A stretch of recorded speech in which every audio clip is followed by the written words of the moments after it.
Hey guys, tonight we begin with the surprisingly busy and occasionally ridiculous life of Paleolithic humans. What did cavemen actually do all day? Turns out, it wasn't just rock smashing and fire discovery montages. So before you get comfortable, take a moment to like the video and subscribe, but only if you genuinely enjoy what I do here. And let me know in the comments where you're tuning in from and what time it is for you. It's always fascinating to see who's joining us from around the world. Now, dim the lights, maybe turn on a fan for that soft background hum, and let's ease into tonight's journey together.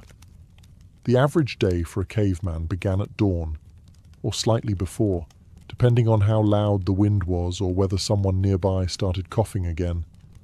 Most people slept on animal hides or directly on packed earth, sometimes with a layer of dried grass or leaves for padding. You probably slept near a fire, not for ambiance, for heat and to keep insects and predators away. Sleeping away from the group wasn't really an option unless you wanted to wake up missing a foot. Most people slept in small, tight groups, families, extended families, and whoever else was part of the local band. Privacy didn't exist. Everyone heard everything. The first thing you did after waking up was check the fire. If it went out, someone had to restart it. That could take time, patience, and a lot of rubbing sticks together. If it was cold out, which, depending on the season, it often was, everyone would be cranky until it came back to life. Next, you might look over your tools and weapons, spears, knives, scrapers, anything that could be used for hunting or protection. These had to be kept in good condition. Losing your tools meant losing your ability to get food, defend yourself, or process meat and hides. Some people in the group were better at this than others, and it wasn't unusual to borrow gear from someone more skilled, though they probably expected something in return. Children were usually the first to make noise. They'd start moving around, looking for something to eat or something to do, often both. Adults would slowly get up and begin preparing for the day. That could mean gathering water, checking nearby traps, or heading out to look for signs of animal movement. No one eased into the day. There was no time for that. Your daily goal was simple: stay warm, find food, and avoid injury. If you woke up in one piece, your fire was still burning, and nothing outside looked immediately dangerous, you were already ahead. In the Paleolithic era, personal hygiene existed, just not in the way we think of it today. Cleanliness was mostly practical, not aesthetic. You cleaned yourself when it started interfering with your ability to live, or when the smell became a group issue. Bathing happened, but it depended heavily on the season and environment. If there was a stream, people washed in it, when the water wasn't freezing. Otherwise, cleaning might involve wiping off dirt with leaves, handfuls of sand, or on rare luxury occasions, animal fat. That's right, fat could be used to scrub the skin, which sounds odd until you realize it also helped with warmth and insect control. Teeth were another story. There were no toothbrushes, but some people chewed fibrous sticks or bones to clean their teeth. Dental wear was common, especially since the Paleolithic diet involved tough meat, unprocessed grains, and sand particles from grinding stones that got into food. Cavemen didn't brush, but they also didn't eat candy, so cavities were rare. Tooth loss from injury or wear, however, was a different matter. Hair care was minimal. Hair was usually long, tied back, or simply ignored. Lice were common. Some groups used ash, dirt, or animal oils to reduce infestations. Others may have resorted to the always effective method of scratching a lot and hoping it goes away. There's also evidence from later prehistoric periods of primitive combs or grooming tools, so some effort was made. Eventually. Clothing didn't help matters. Animal hides weren't breathable, and they weren't washed often. If they smelled, People either got used to it or blamed the person sitting closest to the fire. Feet were mostly bare or covered in wraparound hide shoes. As you can imagine, the smell of a prehistoric cave was distinctive. But here's the surprising part. Despite the lack of soap or showers, early humans adapted well. Their immune systems were strong, and their communities understood enough about cleanliness to avoid major outbreaks. In fact, people probably smelled about the same, so no one really noticed unless you did something extreme, like roll in a dead animal. Which, by the way, some people did, for camouflage, breakfast. There was no set time to eat. People ate when they could, what they could, and only if there was anything left over from the day before. If you woke up to find a bit of dried meat still hanging by the fire, congratulations, you'd won the prehistoric lottery. But most mornings didn't start that way. If last night's hunt had failed, or the food was already eaten, or stolen by a raccoon-like creature with ambition, then breakfast meant foraging. This might involve digging for roots, checking nearby berry bushes, or scanning the landscape for edible plants that hadn't already been claimed by animals or children. The choices were seasonal. Spring meant greens, summer brought fruits, and winter brought hunger. Protein was more unpredictable. Small animals like birds, rabbits, or insects were occasionally caught and eaten whole or roasted. Insects were a reliable protein source, even if nobody was particularly excited about it. If you found a termite mound or a handful of grubs, that might become the morning meal. They didn't taste great, but they didn't bite back either. Sometimes you'd share with others, especially within your own family group. But food was a resource, not a courtesy. If someone brought back breakfast, it meant they were either generous or in charge, or both. Water was another priority. Streams, springs, and rivers were the main sources, if you were lucky. If not, puddles had to do. Boiling water wasn't a common practice yet, so most water was consumed raw and occasionally accompanied by bacteria. Your gut either defeated or deeply regretted. Occasionally, there'd be a leftover from the last big hunt. Smoked meat, marrow from cracked bones, or dried strips of hide that were technically edible with enough chewing. These were valuable. People stored them high, wrapped, or hidden, though nothing could stop a determined child with a stick. So every morning was a new gamble. Maybe you'd find a few berries and a half-roasted squirrel. Maybe you'd find nothing. Either way, no one skipped breakfast on purpose. After breakfast, or the realization that breakfast wasn't happening, the next big task of the day was tool maintenance. Tools weren't just accessories, they were survival equipment. Without a good edge, you couldn't cut meat, scrape hides, or defend yourself. So, a surprising amount of the day was spent hunched over rocks, hitting other rocks, trying to get just the right shape. Welcome to Paleolithic tool-making, part craftsmanship, part trial and error, and entirely dependent on not smashing your thumb. The raw material of choice? Flint or obsidian, if you were feeling fancy and lived near a volcano. These stones chipped predictably, which meant you could flake off sharp edges and create cutting tools. The basic starter pack included hand axes, scrapers, spearheads, and the very popular rock with a handle. There was no one-size-fits-all. Each tool had a purpose. Some for butchering, others for shaping wood, and some for tasks we still don't fully understand but probably involved hitting things. Most people made their own tools, but like everything else, some were better at it than others. If someone in the group had a knack for making perfectly balanced spear points, they earned respect and requests. Sharpening tools was constant. A dull edge was basically useless, and worse, dangerous. You'd either hurt yourself or waste time. Stones were ground, flaked, and tested daily. And yes, sometimes this meant spending 2 hours making something that broke after 2 minutes of use. You didn't complain, you just started over. Toolkits were often passed down, traded, or even stolen.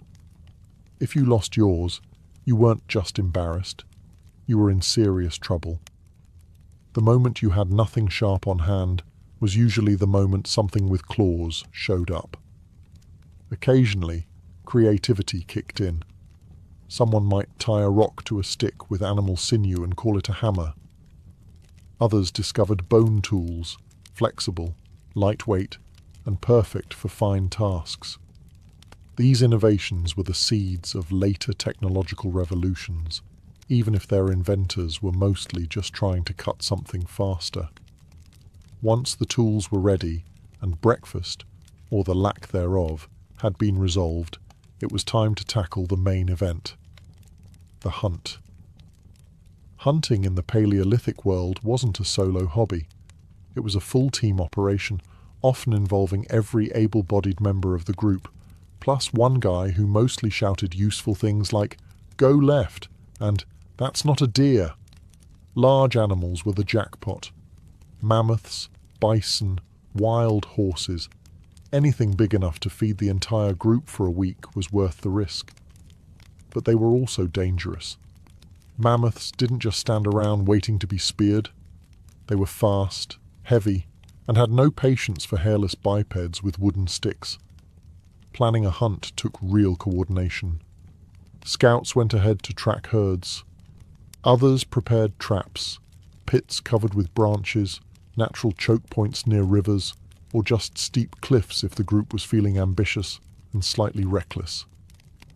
Then came the ambush, yelling, spear throwing, and a lot of running. The hope was that something large would go down, preferably before someone in your group did. For smaller game, deer, boars, or even rabbits, the process was more straightforward. Spears, clubs, and clever ambushes were used. Traps and snares helped too, especially for solo or small group hunters. But even with smaller animals, things went wrong. One misstep, and suddenly you were chasing a pig through the woods while trying to explain to your group how you almost had it. Sometimes the hunting party came back victorious, dragging meat, bones, and bragging rights. Other times they came back with nothing but scrapes and excuses. The wind shifted was a popular one. So was blaming whoever sneezed during the ambush. Meat wasn't just food, it was status. The person who delivered the kill often earned first pick, more respect, and fewer chores that night. But sharing was still common. You needed your group, and burning bridges over meat led to awkward silences around the fire. Hunting wasn't just about survival. It was teamwork, risk, and real-time strategy, all while trying not to get trampled. Not everyone in the Paleolithic world chased mammoths.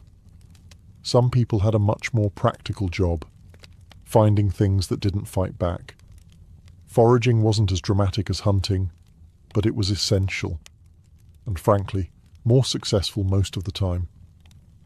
You didn't always catch a deer, but odds were decent you'd find a berry bush.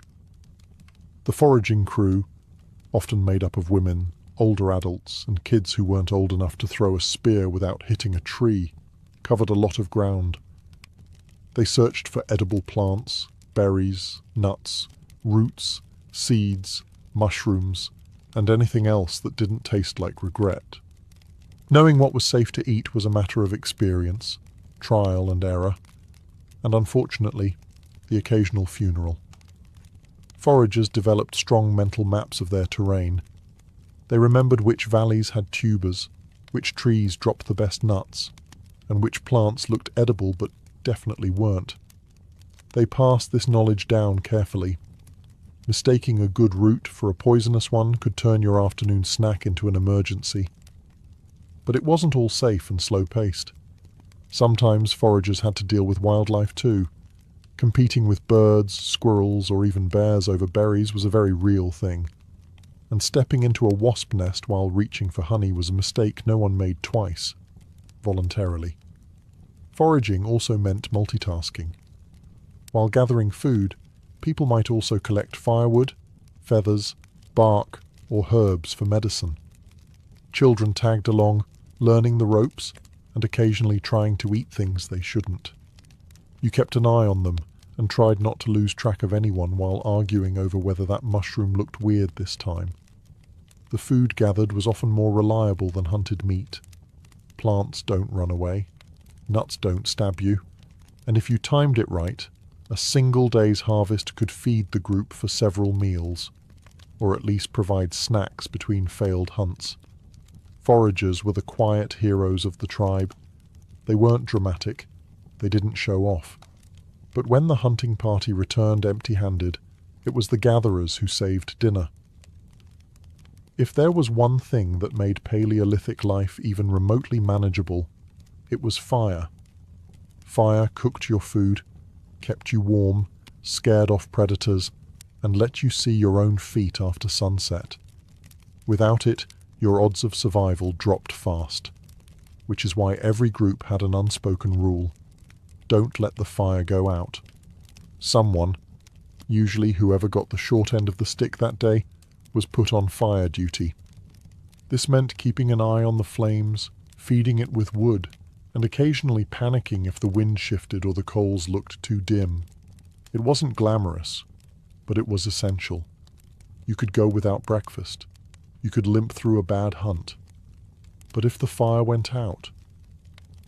Now that was a group emergency. Starting a fire from scratch wasn't easy. It involved friction-based tools like fire drills or hand-spinning sticks over dry wood. If your hands were cold or your material damp, you could be there all day, hoping a tiny ember showed mercy. This is why many groups tried to keep a single fire going at all times, even when moving camp. In some cases, someone literally carried a glowing coal wrapped in moss or bark to keep the flame alive on the road.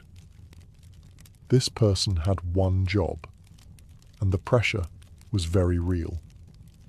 Fuel collection was part of the deal too. Dry wood, kindling, animal dung, whatever burned without exploding was fair game. Children often helped, though they sometimes brought back things that looked flammable but absolutely weren't, like wet logs or half-buried mushrooms. Fire maintenance also had a social side. The fire was the center of camp life. People sat around it, told stories, shared food, and argued about whose turn it was to keep watch.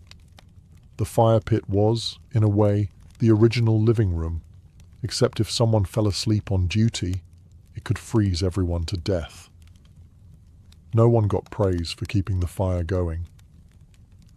But if it went out, there were no excuses. Just a lot of angry looks and the sentence, "Guess who's making sparks tonight?" Contrary to popular belief, not every prehistoric person lived in a cave. Caves were great if you could find one. Natural shelter, wind protection, and built-in walls. But they weren't always available, especially if other groups or wild animals had already claimed them. So, like any determined human, early people built their own homes. Sort of. Construction in the Paleolithic era wasn't about aesthetics. There were no blueprints, no architects, and certainly no HOA regulations. The main goal was simple: keep the weather out and the people in.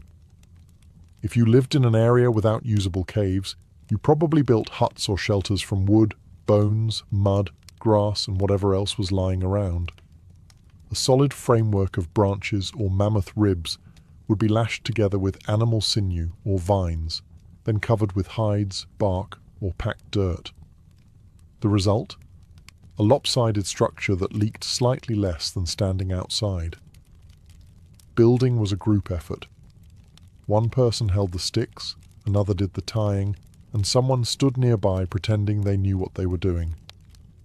If it collapsed halfway through, nobody was surprised. You just picked it up and tried again. this time with extra stick.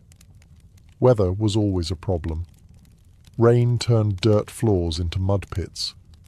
Wind could rip hide coverings away like nature was trying to redecorate. Snow crushed entire shelters if they weren't reinforced. That's why some groups built seasonal structures, light summer huts that could be quickly abandoned, and heavier winter shelters for long, miserable stretches of frozen time. Insulation was a luxury. If you were lucky, animal hides covered the walls and floor. If not, you just layered up and complained. The fire stayed in the center, ideally with a hole in the roof to let smoke out, though it usually let in just as much cold. Furniture? Not really. A rock to sit on, a flat place to nap, and maybe a pile of hides for sleeping. Luxury was a warm corner with no drafts and a roof that didn't drip. And yet, even with limited materials, prehistoric people managed to build homes that worked. They weren't pretty, but they kept you alive, dryish, and occasionally upright during a windstorm. Parenting in the Paleolithic era came with no manuals, no podcasts, and definitely no baby strollers. Once a child was born, you were immediately responsible for keeping a small, loud, very breakable human alive in a world full of cliffs, predators, and sharp rocks. And you had to do it without losing your spear or your sanity. Childbirth itself was a community event, painful, messy, and risky. If you survived it, congratulations. Now came the next challenge: keeping your child warm, fed, and from sticking their fingers into the fire out of curiosity, which they did, frequently. There were no diapers. Babies were swaddled in hides or plant fiber, and messes were just part of the job. You learned quickly to always set them down on rocks. Easier cleanup. Mothers usually breastfed for years, since there was no baby formula, and chewing meat for a toddler was not considered efficient. Discipline was practical. If a kid wandered too close to a cliff, you didn't give them a time out. You grabbed them by the leg and barked something like, "No fall!" The stakes were high, and safety rules had to be taught fast. Touching fire, chasing wolves, or trying to eat unknown berries were considered teachable moments, ideally before anything exploded, burned, or caused hallucinations. But Paleolithic parenting wasn't all danger. Kids played constantly, with sticks, stones, feathers, bugs, anything that looked remotely interesting. Play was how they learned. A child who liked throwing rocks might one day be the tribe's best hunter. A kid who sat still and watched the elders might become a shaman or healer. No one said, "What do you want to be when you grow up?" You just became something, depending on your survival skills and general luck. Older children helped with chores, gathering kindling, fetching water, chasing birds from drying meat. By the time they were 10, they were considered semi-functional members of society, still annoying, but now useful. There was no formal education, but children learned through observation, repetition, and trial by mud. They didn't have toys, they had nature, and nature didn't come with safety labels. After a long day of hunting, gathering, scraping, dodging wild animals, and parenting without sedation, early humans finally got to enjoy a bit of what we might call downtime. Of course, Paleolithic social life wasn't exactly wine tastings and brunch, but it was something. The heart of social activity was the fire. Once the sun dipped low and visibility dropped to "hope you don't trip over a sleeping dog," the group would circle around the flames, not for a party, but because it was the only source of warmth and light that didn't bite. Still, it served as the tribe's gathering point. Everyone came here to eat, talk, and unwind. Evening conversations weren't small talk about the weather. They were storytelling sessions. People shared the day's events, exaggerated hunts, and told tales about spirits, ancestors, or that one time someone fell into the river chasing a fish. Storytelling wasn't just entertainment, it was how knowledge was passed down. What to eat, what to avoid, where the good hunting spots were, all wrapped in stories complete with dramatic grunts and arm waving.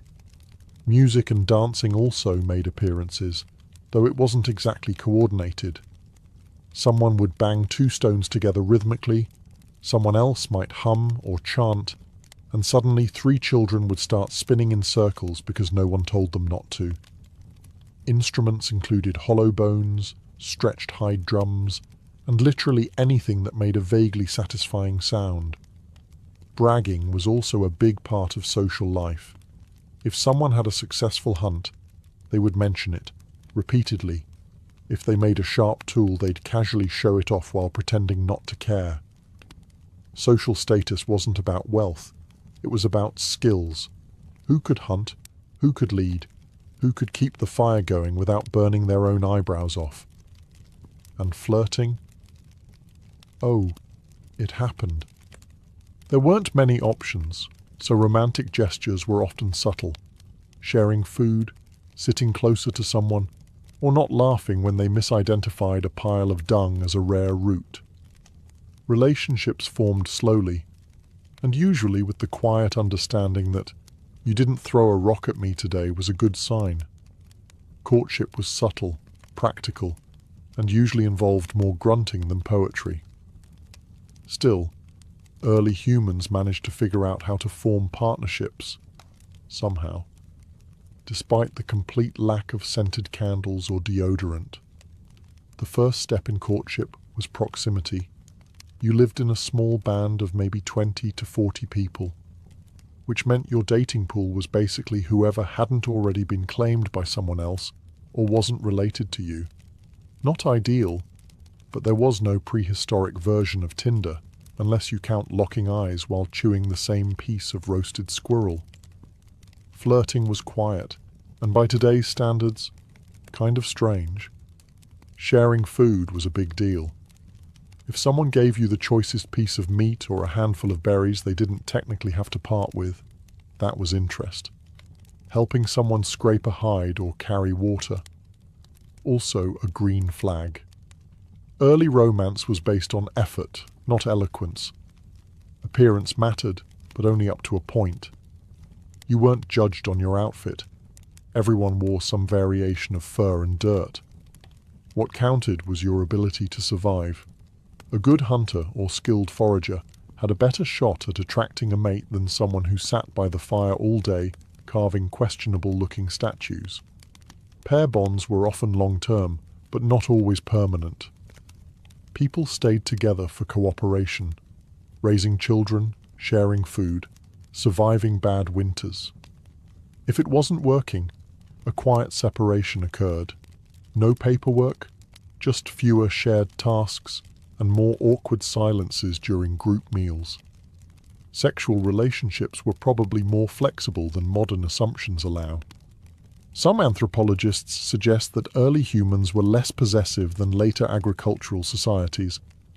Group dynamics, survival needs, and mobility often shaped relationship norms more than personal jealousy. And, of course, there were no love songs, just quiet companionship, a shared blanket, and the mutual understanding that neither of you wanted to get eaten alone. It may not have looked romantic, but it worked. Paleolithic couples built families, raised children, and made it through storms, all without once arguing about who forgot to do the dishes, mostly because there were no dishes. Despite the constant need to hunt, gather, and not die, early humans still found time for something uniquely human: art. And while they didn't have galleries, museums, or the phrase "that's very abstract," they did have walls. Big, cold cave walls. And apparently those were just begging for decoration. The earliest known cave paintings date back over 30,000 years, with famous examples found in places like Lascaux and Chauvet in modern-day France. These weren't random doodles. They featured animals like bison, deer, horses, and mammoths, often drawn with surprising accuracy and motion. Some had lines showing movement, others had dots, handprints, or symbols whose meaning we still haven't cracked. What tools did they use? Nothing fancy, just natural pigments like charcoal, ochre, and manganese, crushed minerals mixed with water, fat, or spit. For brushes, they used fingers, sticks, chewed-up ends of plants, or hollow bones to spray pigment across their stenciled hands. Yes, prehistoric people invented airbrushing long before it showed up on motorcycles.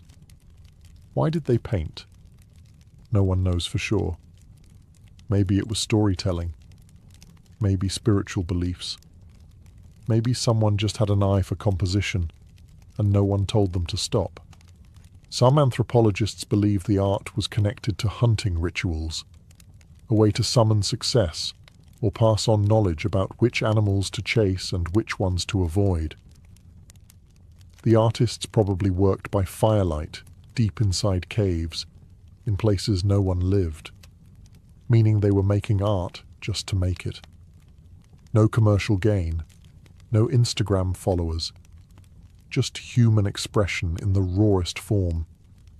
Kids likely got in on it too. Some caves include tiny handprints, suggesting that even little ones were taught how to make their mark, literally. And while we'll never know who made the first bison sketch, odds are someone stood behind them, grunting in approval or offering very unhelpful critiques. What's remarkable is that this art lasted. Long after the huts rotted and the fire pits crumbled, those painted animals still gallop across cave walls. Proof that even 30,000 years ago, humans needed more than just food and shelter. They needed to create. Also, maybe they just really liked bison. Getting sick or injured in the Paleolithic era was a bit like rolling dice with the universe. Only the dice were made of bone and had mostly bad sides. There were no hospitals, no antibiotics, and definitely no urgent care. If you broke something, cut yourself, or developed a mysterious rash, the best-case scenario was that your body handled it. The worst-case scenario, well, everyone gathered awkwardly around your fire and hoped it didn't look contagious. Medical care existed, but it was basic, extremely basic. Early humans likely had some understanding of plants that reduced pain or inflammation. Chewed bark, roots, or crushed herbs might have served as primitive medicine. Willow bark, for instance, contains salicylic acid, the active ingredient in aspirin. So somewhere out there, a Paleolithic person was the first to discover pain relief by gnawing on a tree. For wounds, treatment often involved cleaning the area with water or antiseptic plants, if known, wrapping it in animal hide or moss, and then watching it closely. Infection was the real killer, not the injury itself. There were no sterile bandages. If the wound got red, hot, and started to smell, well, that was the smell of bad news. Broken bones? Sometimes they healed, sometimes they didn't. There's archaeological evidence of prehistoric skeletons with healed fractures, suggesting that care was given and rest was enforced. But there were also people who clearly kept moving on bad limbs, because there wasn't much choice. Toothaches were another issue. Teeth wore down from constant chewing of tough meat and grit-filled plants. Cavities weren't common, but tooth decay and jaw infections did happen. The solution? Removal, with a rock, and no anesthesia. Shamans or medicine people may have served as early doctors, part herbalist, part spiritual guide, part person who was willing to touch puss. They used rituals, chants, and substances we might now consider mildly hallucinogenic. Was it science? No. Did it work? Sometimes. The truth is, Medical care back then was a combination of trial, error, and survival instincts. You got rest, you got attention, and sometimes you got lucky. And if you didn't, your spot by the fire went to someone else by nightfall. In the Paleolithic world, there were no wagons, no wheels, no roads, and absolutely no concept of catching a ride. If you wanted to go somewhere, you walked. That was it. Travel wasn't a convenience, it was a physical commitment. Whether you were moving camp, following game, or avoiding the neighbors who kept stealing your firewood, it always meant using your own 2 feet. Mobility was essential. Paleolithic groups were typically nomadic, moving as needed based on seasons, food availability, and possibly just to escape the smell of the old camp. Campsites didn't come with leases. Once the local resources were used up or the mammoths moved on, the people followed. Trips could be short, a day's walk to a nearby hunting ground, or much longer, spanning dozens of miles over several days or even weeks. Everything had to be carried. Tools, hides, fire-starting gear, food, if there was any left, and children all had to be packed up and hauled on your back. There were no suitcases, just bags made from leather or baskets made from woven reeds. And don't forget the weather. Traveling meant exposure. Rain, wind, snow. You endured it all, possibly while trying to convince a tired 5-year-old that yes, they really did have to keep walking. Again, uphill. Navigation wasn't done with maps. People used memory, landmarks, star patterns, animal tracks, and oral knowledge passed through generations. That mountain that looks like a sleeping bear, or the bend in the river that smells funny, were as close to street signs as you got. Group movement had to be organized. Scouts might go ahead to check for threats. Everyone else moved carefully, often in single file. If someone got injured, the entire group slowed down. If the weather turned, you found shelter. Fast. Speed was important, but so was staying together. Getting separated in prehistoric wilderness was rarely survivable. Despite all that, people covered serious ground. Fossils and artifacts show that Paleolithic humans migrated across continents, on foot, no GPS, no water bottles, no Spotify, just survival, sore feet, and the unshakable human drive to see what was beyond the next hill. After a long day of hunting, gathering, walking, parenting, tool fixing, and generally not dying, early humans ended their day in the only place that made sense: around the fire. The sun dropped quickly, and with no electric lights or lanterns, darkness arrived fast and without negotiation. That's when the group settled in for the night's final act, equal parts winding down and survival maintenance. Dinner, if you were lucky, involved roasted meat, boiled roots, or whatever edible thing didn't escape earlier. Meals were shared communally, everyone sitting in a loose circle, crouched or cross-legged, eating with hands, bones, or the occasional sharpened stick. There was no formal etiquette, but unspoken rules definitely applied. For example, don't snatch the last bite unless you were the one who speared it. After eating, people talked. Not just survival plans or food logistics. They shared stories, myths, memories, cautionary tales about that one guy who tried to hug a porcupine.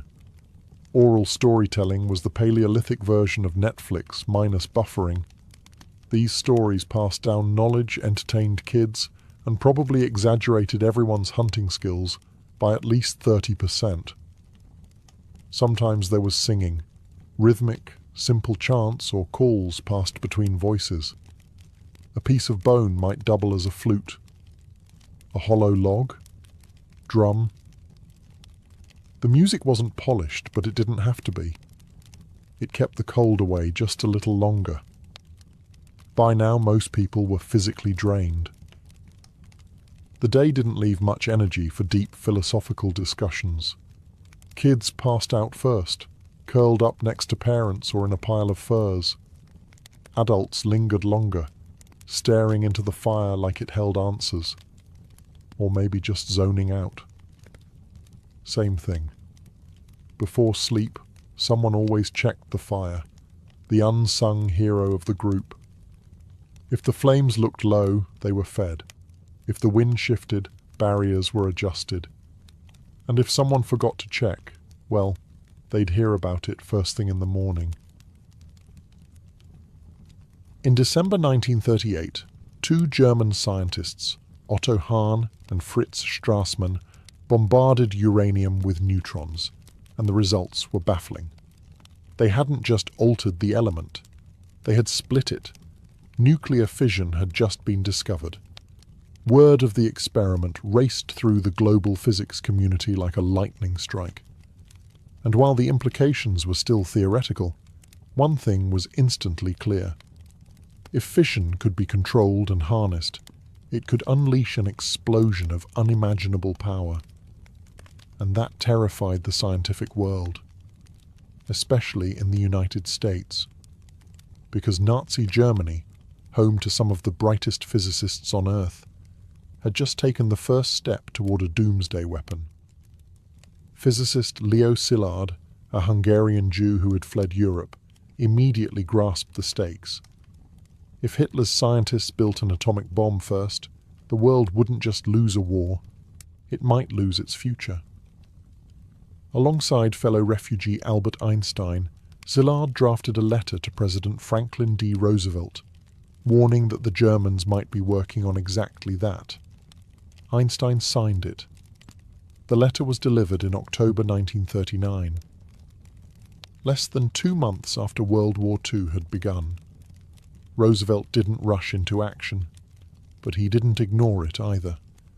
He formed an advisory committee on uranium. Funding trickled in, slowly. At first, the United States simply wasn't ready to take nuclear physics seriously as a weapon of war. That would soon change. By 1941, the British had confirmed the bomb's feasibility. Japan had attacked Pearl Harbor. The US had entered the war. And what started as a vague concern suddenly became a high-stakes, time-sensitive race. Enter General Leslie Groves, a no-nonsense military man who'd just built the Pentagon. He was appointed head of the newly minted Manhattan Engineer District in 1942. Its purpose? Simple on paper. Build an atomic bomb before the Nazis did. In practice? It was the most secretive, expensive, and scientifically complex project ever attempted. Groves brought in a young, flamboyant theoretical physicist to lead the science. J. Robert Oppenheimer. Brilliant, controversial, idealistic. A man who could calculate particle probabilities and quote Sanskrit poetry in the same breath. Together, they launched what would become known as the Manhattan Project, a $2 billion gamble that would forever change the nature of warfare and the fate of the world. The Manhattan Project wasn't just a lab experiment, it was an empire. To pull off the impossible, the US government created an entire hidden civilization, stretching across the country, shrouded in secrecy. No one outside the project knew its real purpose. Most of the people inside didn't either. At the heart of this secret world were 3 main sites. First, Los Alamos, New Mexico, a dusty mesa chosen for its remoteness. This would be the brain of the project, where theoretical physics met practical engineering. Here, Oppenheimer assembled a dream team of scientists. Niels Bohr, Richard Feynman, Enrico Fermi, and dozens of others. Many were European émigrés fleeing fascism. Some had no idea what they were truly building. Second, Oak Ridge, Tennessee, where entire factories as long as several football fields were built from scratch. Their mission? Enrich uranium, one of the 2 elements needed for an atomic bomb. Problem was, Uranium-235 was incredibly rare, less than 1% of natural uranium. So engineers tried everything: gaseous diffusion, electromagnetic separation, even calutrons. Thousands of workers, most of them women, operated machinery they didn't understand, never knowing they were helping enrich bomb fuel. Third, Hanford, Washington, where plutonium was bred. This was the second path to the bomb. Plutonium didn't occur naturally in usable amounts, but in huge nuclear reactors built in the middle of nowhere, uranium could be bombarded to produce it. Then it had to be extracted, refined, and shipped to Los Alamos for weaponization. The reactors ran around the clock, creating a new element and new nightmares. Radiation leaks, contamination, and the birth of the nuclear age's environmental costs all began here. Over 130,000 people worked on the Manhattan Project, more than the population of some US states at the time. They built secret towns, complete with housing, schools, stores, and security fences. Mail was censored. Phone calls were monitored. Workers were told only what they needed to know. Even Vice President Harry Truman had no idea what the project was until he became president. This wasn't just a science project. It was industrial, military, bureaucratic, and deeply human. People fell in love, gave birth, suffered accidents, got bored, and died, all in service of an invention they couldn't name. The project had become a hidden America, and it was inching closer, day by day, to building the deadliest weapon in history. J. Robert Oppenheimer wasn't your typical military contractor. He wasn't even a typical scientist. Brilliant, erratic, aristocratic, and deeply philosophical, Oppenheimer spoke 6 languages, quoted the Bhagavad Gita, and smoked constantly. He had a sharp tongue, fragile health, and an uncanny ability to solve theoretical puzzles that stumped everyone else. To many, he seemed more poet than physicist, but under pressure, he was the glue that held Los Alamos together. Appointed scientific director of the Manhattan Project by General Groves, Oppenheimer quickly proved he was more than just an academic. He had an intuitive understanding of people and politics. He could inspire loyalty and manage egos. No small feat considering he was working with some of the most brilliant minds on Earth, each with a Nobel Prize-level intellect and a reputation to match. But he also had a dark side. Oppenheimer's earlier associations with Communist Party members, including his brother and his mistress, Jean Tatlock, raised red flags for military intelligence. Groves overruled objections and pushed ahead with Oppenheimer anyway, but the file on him was thick and getting thicker. Still, Oppenheimer's ability to visualize how theoretical physics could become physical machinery made him indispensable. At Los Alamos, he led with a mix of charisma and obsession, often sleeping just a few hours a night. He'd race between chalkboards and meetings, scribbling formulas, arguing designs, and chain-smoking until dawn. He was at the center of everything: atomic configurations, bomb casing designs, neutron reflectors, even the seating charts at briefings. He was also painfully aware of the consequences. Oppenheimer believed beating the Nazis to the bomb was morally necessary. But as the war in Europe neared its end, and Germany's nuclear program collapsed, he grew uneasy. The bomb was no longer just a defensive weapon. It was becoming a political weapon. This paradox haunted him.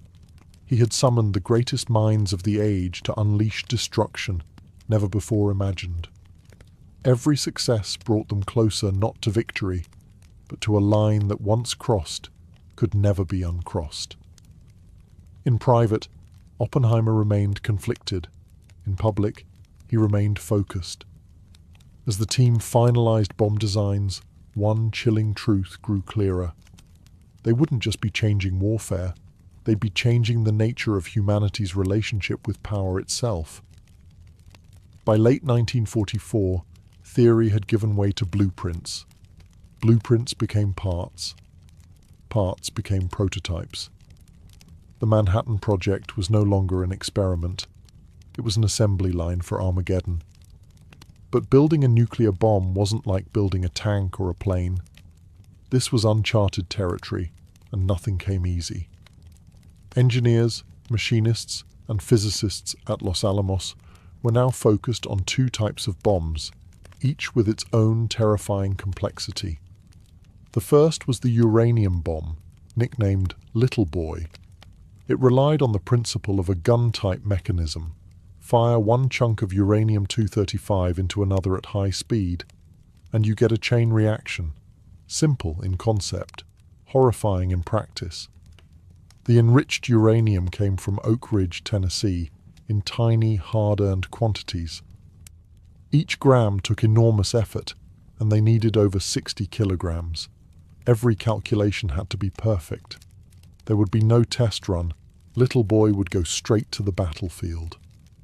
The second bomb, Fat Man, used plutonium. But plutonium was trickier. A gun-type design wouldn't work. Plutonium would pre-detonate, fizzling out before it reached full power. Instead, they had to develop a completely different method: implosion. This meant precisely timed explosive lenses would compress a plutonium core into a critical mass in microseconds. It was like trying to crush a steel ball evenly from all sides using dynamite, without cracking the shell. To make matters worse, plutonium was toxic, unstable, and newly invented. The scientists worked under extreme secrecy and stress. Accidents happened. In 1945, physicist Harry Daghlian accidentally dropped a tungsten brick into a plutonium core, initiating a critical reaction. He absorbed a lethal dose of radiation and died weeks later. The demon core, as it was called, would kill another scientist, Louis Slotin, months later, in an eerily similar accident. Every step forward carried a cost, physically, mentally, morally. Meanwhile, time was running out.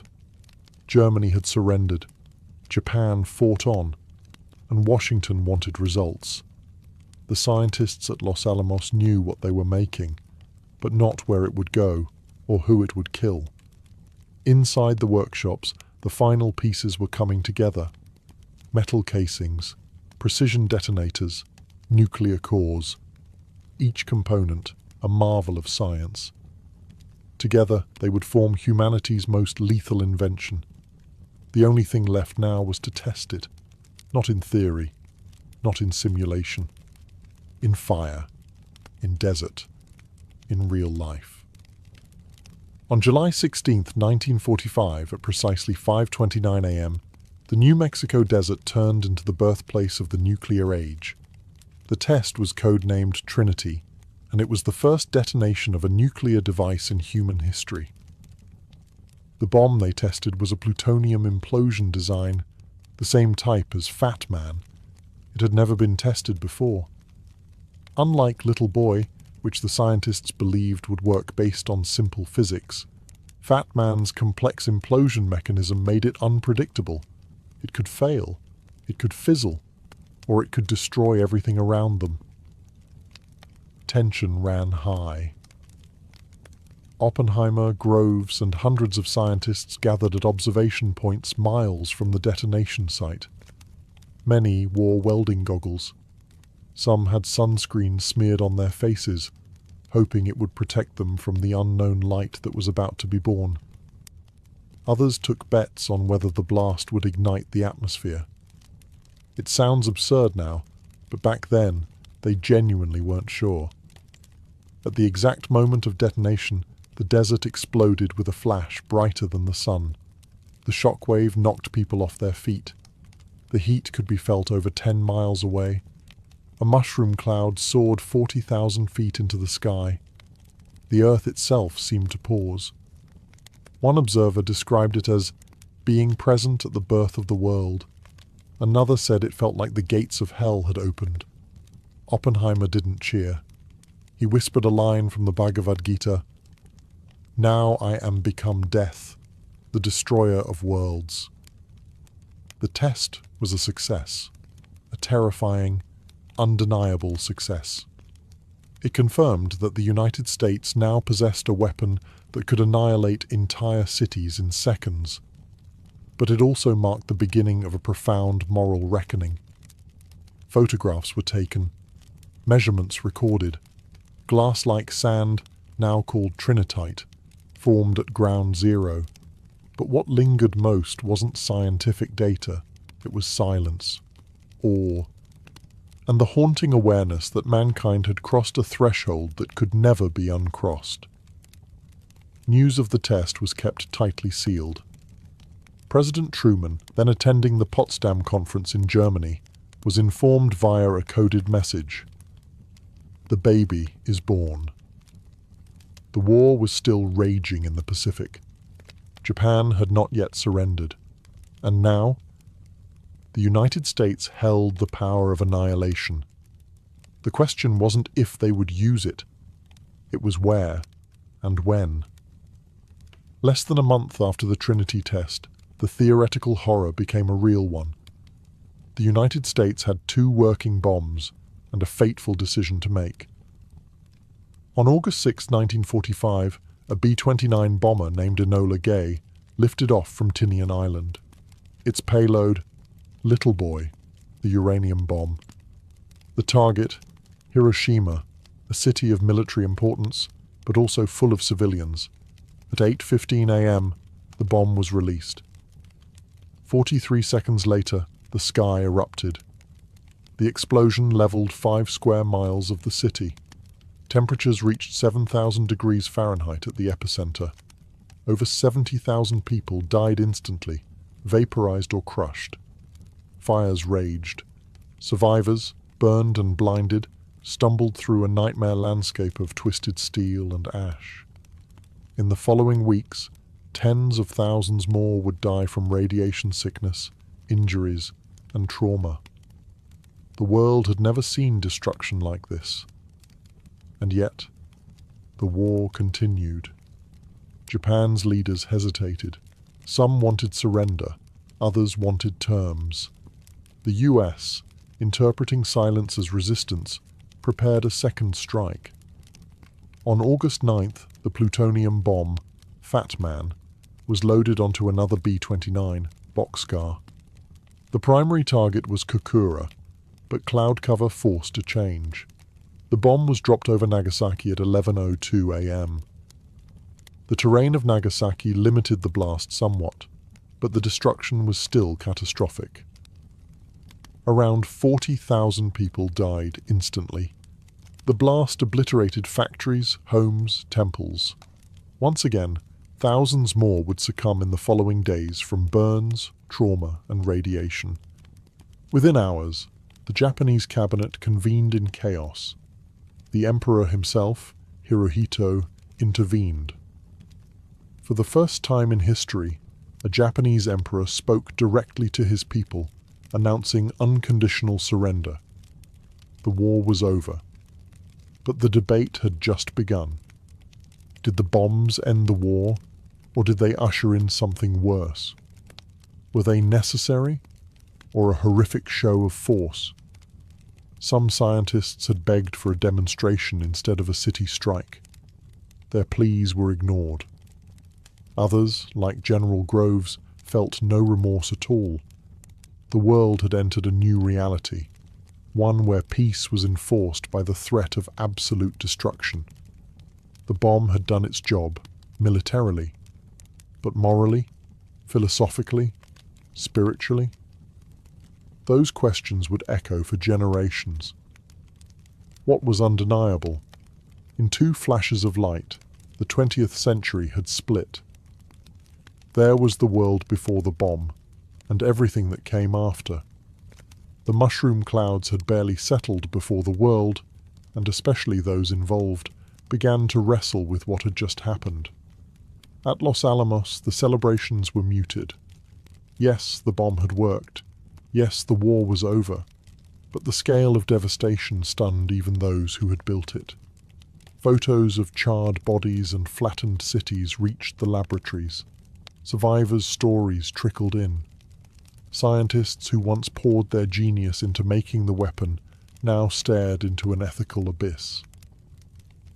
Many felt they'd unleashed something far bigger than they understood. Oppenheimer, in particular, was shattered. Though once the charismatic heart of the Manhattan Project, he was now a man haunted. In a meeting with President Truman shortly after the war, he reportedly said, "Mr. President, I feel I have blood on my hands." Truman, according to his staff, was disgusted. He later called Oppenheimer a crybaby scientist. But the ethical crisis wasn't confined to one man. Scientists like Leo Szilard and James Frank circulated petitions urging transparency and international control of nuclear weapons. They warned that secrecy and unchecked arsenals would lead to an arms race. Their reports were ignored. Instead, the US tightened control over nuclear research. The Atomic Energy Commission was formed. The Cold War began to simmer, and the Soviets, already aware of the Manhattan Project thanks to extensive espionage, were racing to build a bomb of their own. Meanwhile, many Manhattan Project workers, especially those at Oak Ridge and Hanford, began to learn, often for the first time, what they had been a part of. Some were proud, others were horrified. The public too was split. American newspapers cheered the end of the war. But slowly, images of Hiroshima and Nagasaki began to appear. Questions followed. Could Japan have been forced to surrender another way? Were both bombs necessary? Was this justice or vengeance? And then came the reality of radiation. Survivors of the bombings, hibakusha, as they came to be known, suffered burns, cancers, miscarriages, and lifelong stigma. Fallout studies began. The long-term toll wasn't just physical, it was generational. DNA damage, birth defects, psychological trauma. The war had ended, but the consequences were only beginning. The Manhattan Project had achieved its goal, but left behind a legacy of sorrow, secrecy, and ethical confusion that would define the nuclear age. Science had broken through a barrier, but humanity hadn't caught up. While the bomb was being built in secret deserts and hidden labs, it wasn't as secret as the US government had hoped. Even as America celebrated its newfound atomic dominance, cracks in its security had already begun to widen, and Soviet agents had already slipped through. The Manhattan Project had been compromised from nearly the beginning. Thanks to Soviet espionage networks, the USSR knew about the bomb long before it was dropped. Key scientists, including Klaus Fuchs, a theoretical physicist working at Los Alamos, were quietly funneling details of the weapon's design straight to Moscow. Fuchs's information was so precise that Soviet engineers later admitted they used his data as a template when building their own bomb. He wasn't alone. Julius and Ethel Rosenberg, American civilians with communist ties, were accused of passing atomic secrets to the Soviets. Their eventual trial and execution in 1953 shocked the nation and became one of the most controversial episodes in Cold War history. Whether they were scapegoats or genuine traitors remains debated, but the message was clear. The nuclear genie was out, and no longer in just one country's hands.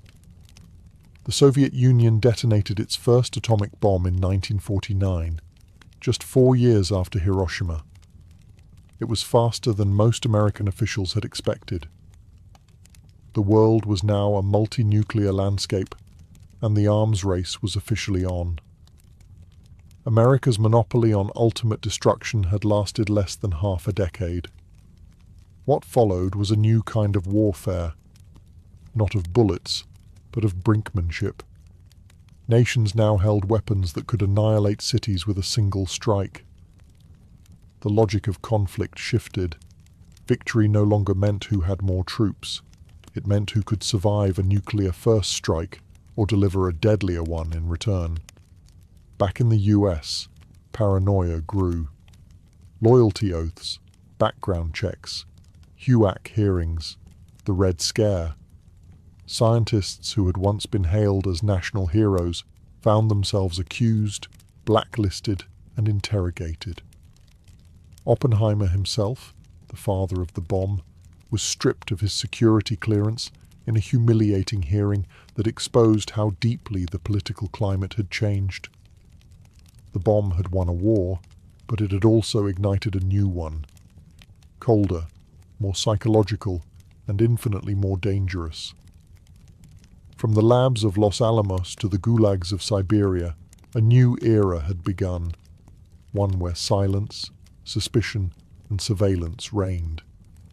And the threat of total annihilation would never be far behind. The Manhattan Project ended in 1946, but its impact never did. It reshaped the world, scientifically, militarily, politically, and morally. It was, in many ways, the birth of the modern era. On one hand, the project marked an unprecedented scientific achievement. It proved that theoretical physics could shape global events, that pure research could transform into raw power. The same principles that split atoms would go on to power nuclear energy, guide space exploration, and advance medicine. Nuclear physics became a cornerstone of modern science. On the other hand, it introduced a permanent shadow over humanity. The invention of nuclear weapons didn't just end a war, it redefined peace. For the first time in history, humans had created something that could wipe themselves out entirely. That terrifying possibility has hovered over every international conflict since. The concept of mutually assured destruction became the twisted backbone of Cold War diplomacy. Two superpowers, armed to the teeth, locked in a stalemate where pulling the trigger meant the end of civilization. The Manhattan Project also sparked a global arms race. The US, the Soviet Union, then Britain, France, China, India, Pakistan, Israel, unofficially, and later North Korea. Each developed their own bombs. What began as a desperate gamble to stop Nazi Germany became a blueprint for global militarization. And yet, for all its devastation, the bomb has only been used in war twice. That fact alone is both chilling and remarkable. It suggests a paradox. The bomb is the ultimate weapon, and its horror may be the very reason it hasn't been used again. Culturally, the Manhattan Project left scars. In film, literature, and philosophy, it forced a confrontation with the limits of progress. Could science exist without conscience? Could knowledge be separated from responsibility? Figures like Oppenheimer remain icons of that dilemma, neither villain nor hero, just human, caught between brilliance and guilt, ambition and regret. In 1965 he reflected, "In some sort of crude sense, which no vulgarity, no humour, no overstatement can quite extinguish. The physicists have known sin." Today, the legacy of the Manhattan Project lives on, in weapons stockpiles, in non-proliferation treaties, in climate of deterrence, and in the uneasy peace that nuclear fear enforces. The bomb ended a world war, but it began something else too, a permanent, fragile era, where the fate of the world can hinge on the press of a button. In ancient Mesopotamia, what you wore wasn't just about covering your body. It was about broadcasting your identity. Your class, occupation, gender, and even your closeness to the gods were reflected in your clothing. Fashion here was an elaborate code, and everyone, from priest-kings to slaves, was expected to follow it. The earliest civilizations in Sumer, Akkad, Babylon, and Assyria developed distinct clothing hierarchies. For men, garments ranged from simple skirts made of wool or flax to long, elaborately fringed robes. These robes were symbols of status. The more layers, pleats, and embroidery you had, the more powerful you were perceived to be. Royalty and nobility often favoured cloaks dyed with expensive pigments, deep reds, purples, and indigos extracted from rare minerals and plants. These dyes weren't just visually striking. They were costly to produce, so wearing them shouted wealth and authority. Women's clothing was no less symbolic. Elite women wore finely woven gowns that wrapped diagonally across the body and often left one shoulder bare. Decorative fringes along the hems were a recurring feature. Jewelry was essential. Gold necklaces, lapis lazuli earrings, and carnelian beads were used not only to enhance beauty, but to signify divine favour or aristocratic lineage. Bracelets, anklets, and hairpieces reflected both spiritual beliefs and marital status. Even hairstyles were strategic. Mesopotamian men took pride in their beards, which were curled, oiled, and sometimes crimped into intricate patterns. Beards were not just facial hair. They were a badge of masculinity and wisdom. Women, meanwhile, styled their hair in buns, braids, and elaborate rolls. Wigs were worn by both sexes on ceremonial occasions or by the upper classes to show refinement. Perfumes and cosmetics added the final layer. Oils scented with myrrh or cedar were commonly used to anoint the skin. Eye makeup, often kohl, was applied not only for beauty, but for protection against evil spirits and the sun's glare. And let's not forget shoes, or the lack thereof. Most Mesopotamians went barefoot, but elites sometimes wore sandals made of leather or even silver, purely for ceremony. In Mesopotamia, fashion wasn't frivolous. It was deeply functional, symbolic, and enforced by religious and political institutions. What you wore could elevate you or condemn you.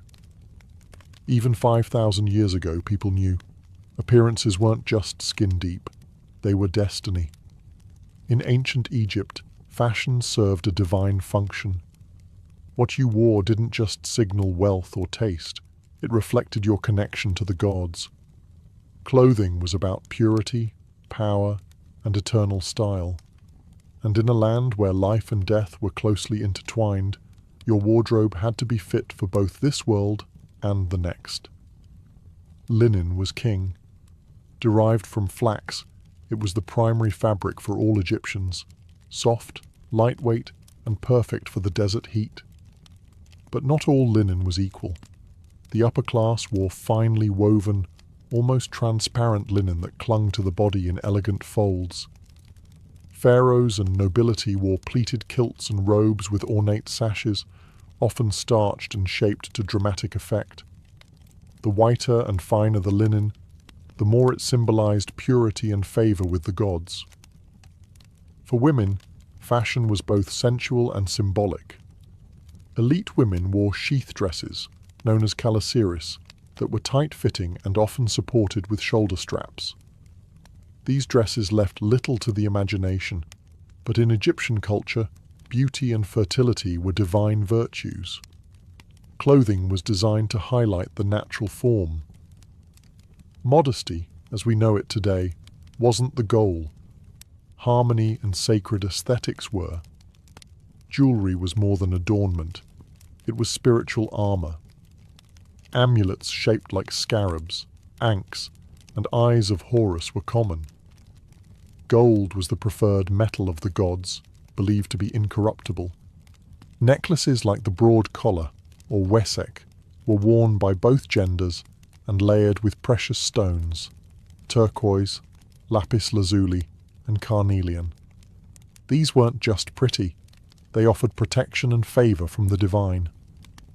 Wigs were a daily fashion choice for elites. While most Egyptians shaved their heads for hygiene and to ward off lice, wigs, made of human hair or plant fibers, signaled rank and beauty. Some were enormous, intricately braided, and perfumed with cones of scented wax that melted in the heat, releasing fragrance throughout the day. Makeup was essential. Kohl eyeliner wasn't just stylish, it protected the eyes from the sun's glare and was believed to ward off evil spirits. Men and women both wore green malachite eyeshadow and red ochre lip stain. Looking good was serious business, because the gods were always watching. From pyramid workers to priests to queens, what you wore in Egypt wasn't just a fashion choice. It was a sacred statement about your status, your soul, and your journey into eternity. At first glance, ancient Greek fashion might seem simple, flowing fabrics, minimal seams, and clean lines. But look closer, and you'll see a world coded with identity, status, and civic values. In Greece, especially during the classical period, clothing wasn't about extravagance. It was about order, proportion, and philosophy. Literally. Greek garments were typically made from rectangular pieces of wool or linen, artfully draped and pinned rather than cut or tailored. The most iconic outfit was the chiton, a tunic fastened at the shoulders and belted at the waist. Men's chitons were usually knee-length, while women's reached the ankles. But even that length was a message. Long chitons on men signaled youth or priesthood, while short ones meant athleticism, labour, or military life. Over the chiton, both genders might wear a hymation, a large cloak draped over one shoulder. Philosophers famously wore it wrapped tightly, creating a dignified, severe look that mirrored their Stoic ideals. The hymation became a silent advertisement for intellect and civic virtue. Women also wore the peplos, a heavier woolen garment folded over at the top, creating a double layer across the torso. This fold, called the apoptygma, was both decorative and symbolic. It highlighted modesty and femininity, ideals prized in Athenian society. The way a woman wore her peplos could signal her marital status, her mourning, or even her alignment with religious festivals. Colour played a subtle but important role. White was associated with purity and ceremony. Dark garments were worn during mourning. Saffron yellow and rich purples, though rare and expensive, appeared during special rituals or in elite households. Patterns were minimal, but geometric borders and embroidery along the hem or neckline added visual weight and social distinction. Hair and accessories were carefully curated. Men often kept their hair short, while women's hairstyles varied widely. Braids, buns, and curls all had their season. Jewellery was elegant but restrained. Gold earrings, intricate hairpins, and bracelets shaped like snakes or leaves. Shoes were optional. Many Greeks went barefoot at home or during ritual events. When they did wear footwear, it was typically simple leather sandals or soft boots. Form met function. Greek fashion was elegance through discipline. In a society obsessed with balance and virtue, the drape of a tunic or the tie of a sash wasn't just aesthetic. It was a reflection of how one lived, thought, and contributed to the polis. If the Greeks used fashion to express ideals, the Romans used it to display dominance. Roman clothing was bold, regulated, and highly symbolic, designed to reflect the empire's strict social hierarchy and its love for spectacle and control. What you wore in Rome wasn't just a personal choice, it was often a legal requirement. The most iconic Roman garment was the toga, and it wasn't for comfort. Reserved for Roman male citizens only, especially the elite, the toga was a massive semicircular woolen cloth draped intricately over the body. It required practice, or a personal slave, to wear properly. The colour, size, and decorative stripe of your toga immediately signaled your status. A toga virilis, plain and white, was worn by adult male citizens. A toga praetexta with a purple border was for magistrates and high-ranking boys. The fully purple toga picta, embellished with gold, was reserved for generals in triumphal processions and, eventually, emperors. To wear the wrong toga could result in public disgrace, or worse. Underneath, men wore a tunica, a simpler knee-length garment belted at the waist. Slaves wore rough, undyed tunics. Freedmen might wear striped versions to distinguish their new, albeit limited, status. Senators had a purple stripe called a latus clavus down the front. Fashion in Rome wasn't about individualism, it was about knowing your place. Roman women, meanwhile, wore the stola, a long flowing dress often paired with the palla, a shawl that could cover the head in public. Respectable matrons wore distinct stolae as a badge of their chastity and virtue. Prostitutes, by contrast, were banned from wearing them, a literal fashion divide between dignity and disgrace. Jewellery was abundant, especially among women. Rings, necklaces, fibulae, brooches, and earrings were not just decorations. They were currency, status markers, and political gifts. Wealthy women wore elaborate hairstyles, often piled high with curls, braids, and pins, a fashion that required both a mirror and several servants. Footwear ranged from simple sandals to leather boots dyed red, green, or black. Senators even had their own shoe style, the calceus, marked by a black leather finish and laces across the ankle. In Rome, clothing was law, art and propaganda rolled into one. To be dressed appropriately was to embody Rome's values: discipline, hierarchy, conquest, and civic pride. A toga wasn't just cloth. It was the Roman Republic, draped in wool. In the Achaemenid Persian Empire, fashion was nothing short of regal theatre.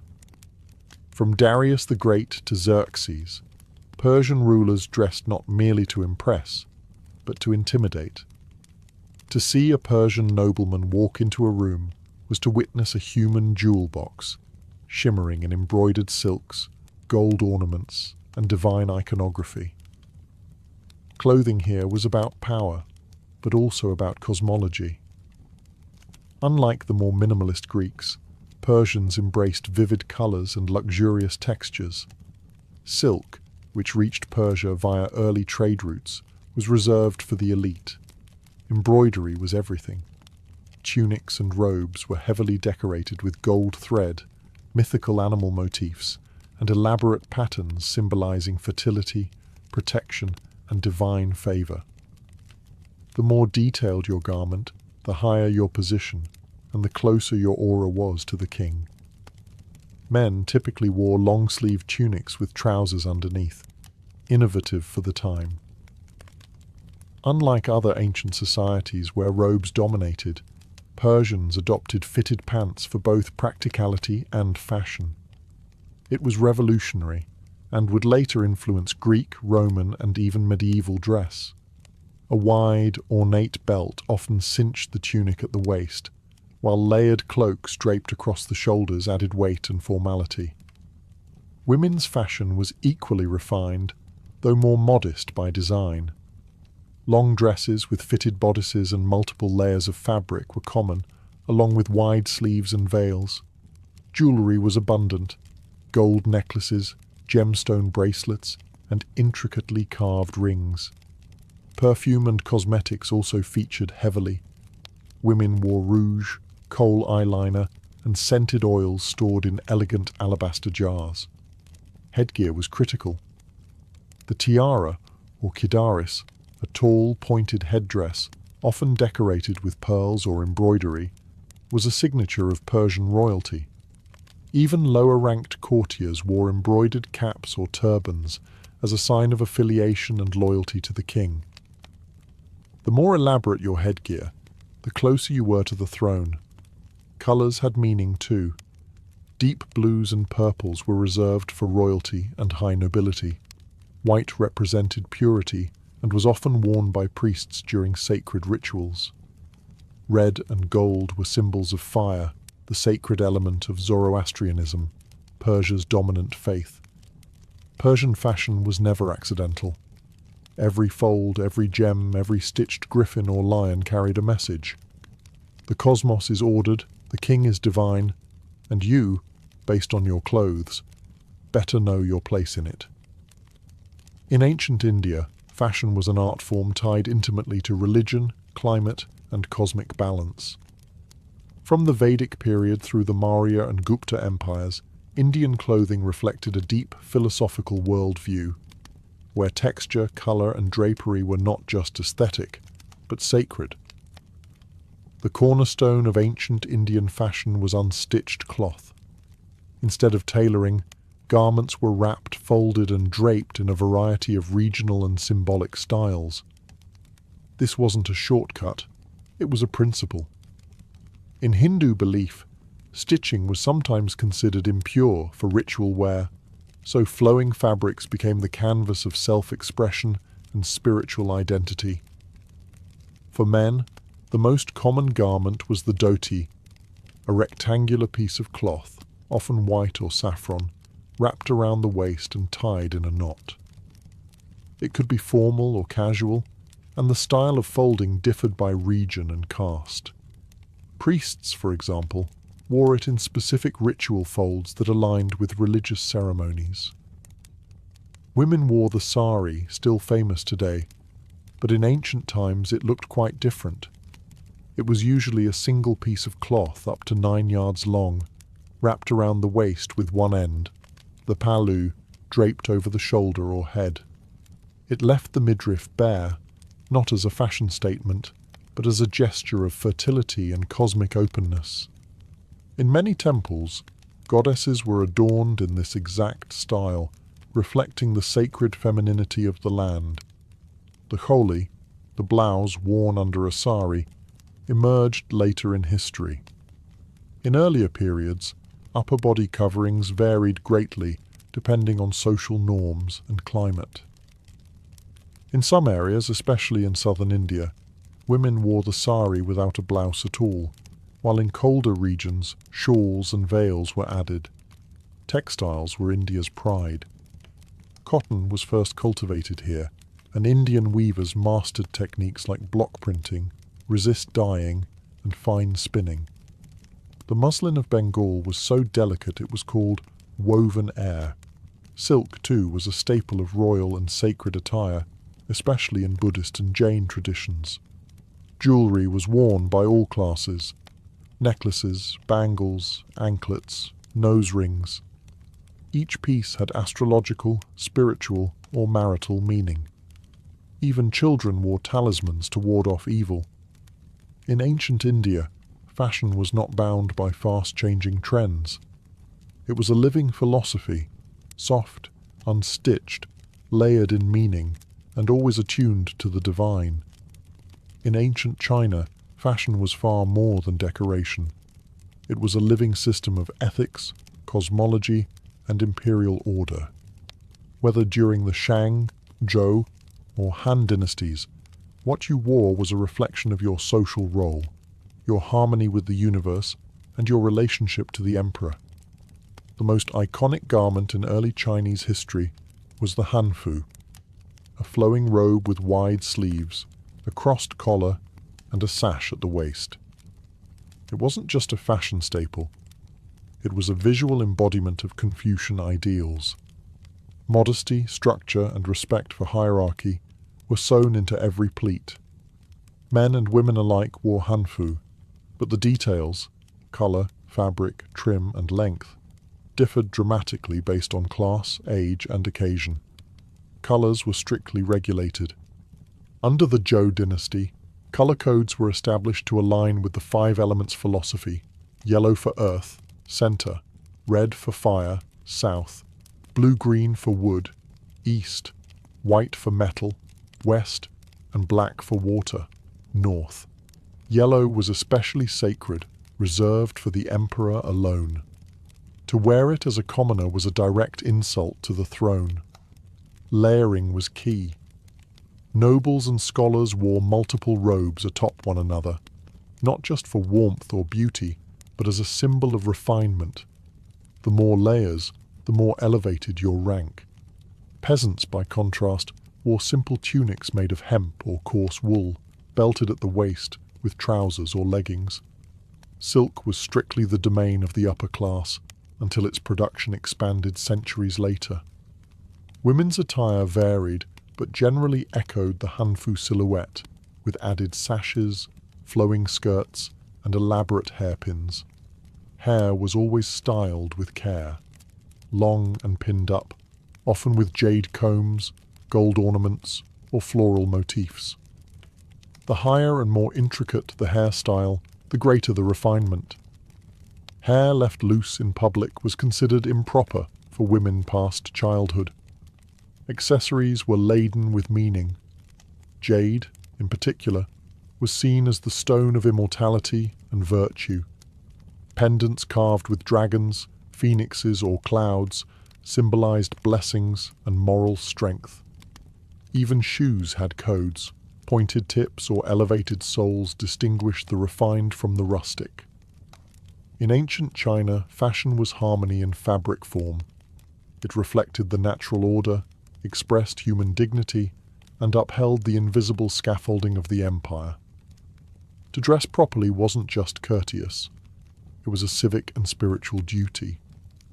To Romanize, the fashion of Celtic and Germanic tribes was wild, impractical, and savage. But to the people who wore it, their clothing wasn't just practical. It was powerfully expressive. Tribal dress reflected warrior culture, kinship, spiritual belief, and a love for bold identity. Where Mediterranean fashion emphasized order and hierarchy, the so-called barbarians leaned into individuality and flair. Let's start with the Celts. Spread across Gaul, the British Isles, and parts of Central Europe, Celtic men and women wore brightly coloured woolen garments, often dyed with natural pigments from plants and minerals. Patterns were a big deal.